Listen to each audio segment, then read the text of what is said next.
Hi viewers, welcome to Evers media. నేను మీ Mahesh. So ఫ్రీక్వెంట్గా వస్తున్న కామెంట్ ఒకటి పిక్ చేసుకున్నాను అనమాట. ఆ కామెంట్ గురించి నేను మీకు అడ్రస్ చేస్తాను.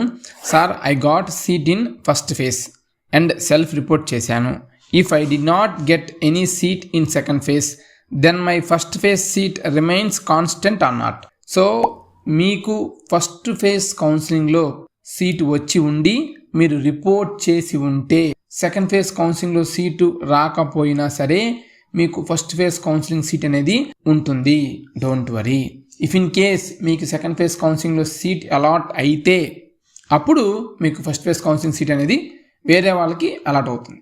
సో మీకు 2 సీట్స్ ఉంచారన్నమాట. అలా అందరికీ 2 సీట్లు ఉంచేపైతే ఇంకెవరికి సీట్ అలాట్ అవ్వవు. సీట్స్ అన్ని ఖాళీ అయిపోతాయి. ఇది నువ్వు ఒక రిపోర్ట్ చేస్తావు, సెకండ్ ఫేజ్ కౌన్సిలింగ్ వచ్చిన తర్వాత నీకు ఫస్ట్ ఫేజ్ కౌన్సిలింగ్లో ఉంచుకొని సెకండ్ ఫేజ్ కౌన్సిలింగ్ కూడా రిపోర్ట్ చేసావంటే నువ్వు ఆ 2 సీట్స్లో ఒక సీట్ సెలెక్ట్ చేసుకుని ఇంకో సీట్ వదిలేస్తే ఆ సీట్ మళ్ళీ ఇప్పుడు ఫిల్ చేయాలి.